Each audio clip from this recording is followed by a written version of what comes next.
इकडचं इकडं काही केलं नाही त्यांनी, एक फुलसुद्धा इकडचं इकडं पडलं नाही की काहीच नाही.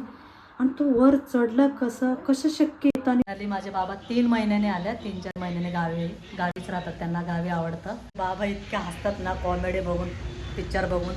मी हुडकते म्हणजे जेव्हा आपण डबे काढतो ना. ओम नमः शिवाय माझ्या यूट्यूब फॅमिली, कसा आहात तुम्ही? ठीक असाल, मस्त असाल, मजेत असाल, मी पण मस्त आहे.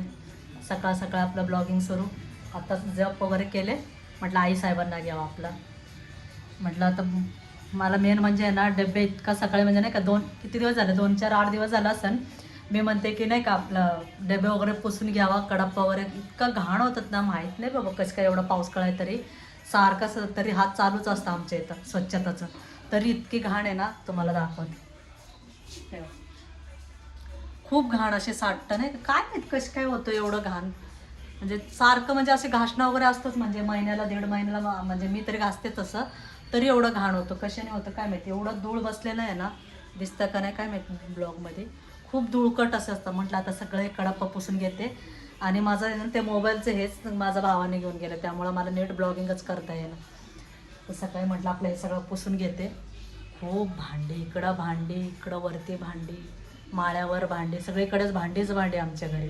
जिथं बघावं तिकडंच भांडी, तिकडचे पण माळ्यावर सगळं भांडीच आहे सगळं आमच्या इथं.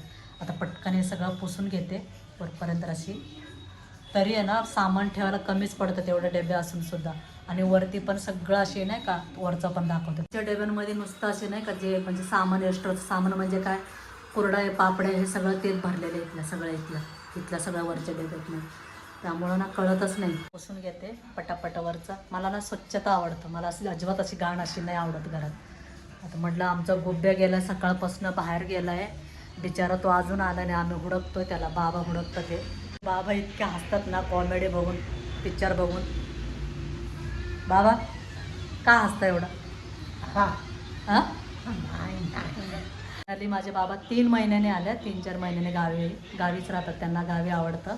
शेतात वगैरे तिकडं नाही का, घराचं वगैरे ते सगळं हे करतं. ते मग पसारा गावाकडनं आणलेलं सगळं पसारा तसाच आहे.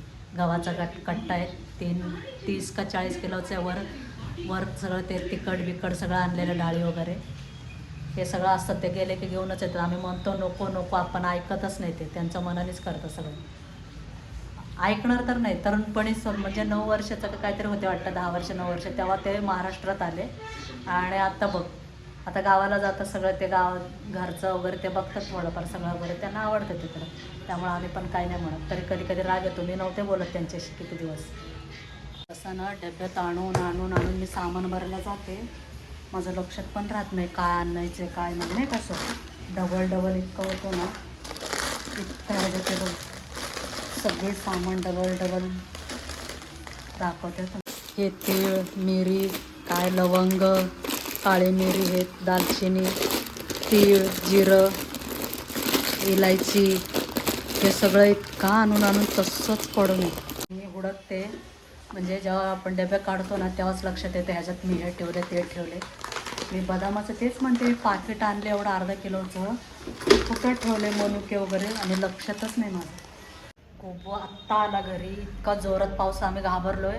म्हटलं कुठं गेला लेकरू काय माहीत नाही. कशी पावसात एकतर त्याला पाऊस बाहेरचा आवडत नाही, आणि इतका घाण होऊन आलाय काय सांगू. गुब्बू आता त्याला आंघोळ घालायची, ये बाळा ये. सगळं भिजलेलं आहे, हे पाय, हे बघ हे पाय, हे सगळं. म्हटलं त्याला गरम पाणी ठेवले, हे बघ सगळं घाण होऊन आले.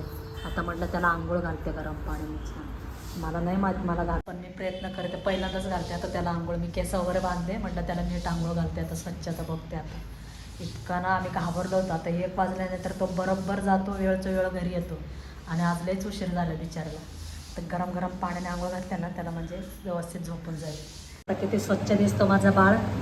असं आहे ना गुड्ड्याचं, मला आता इतकं हेच वाटतं ना, म्हणजे नवल वाटतं. आमचं ते देवाचं इथं दूध ठेवत असतो आम्ही. आमचं नवबी आहे ना, काय करतो आता बघा ना, इथं सगळं आहे तसंच आहे. म्हणजे अजिबात इकडचं इकडं काही केलं नाही त्यांनी, एक फुलसुद्धा इकडचं इकडं पडलं नाही की काहीच नाही. आणि तो वर चढला कसं शक्य येतं. आणि तो काही म्हणजे धक्काबुक्की काहीच, म्हणजे देव इकडचं तिकडं नाही. आणि दूध कसं पितो, कसं खाली येतो. आणि मी इथंच बसलेले तरी मला माहीत नाही. काय देवाचं देण म्हणावं बापरे, हे कळतच नाही मला. तर त्याला जागा कुठं मिळालं, इथं काही जागाच नाही. इकडं दिवा आहे आणि इकडं तो कसं बसून पिला असं दूध, मलाच कळा ना आता. मला खरंच एखाद्या दिवशी बघायचं, पण मला बघायलाच मिळत नाही तो त्याचं. हे बघा बाहेर पाऊस चालू आहे, मला कळलंच नाही. व्हिडिओ इथं एंड करते. व्हिडिओ आवडला असेल तर लाईक, सबस्क्राईब, कमेंट करा. भेटूया नेक्स्ट ब्लॉग.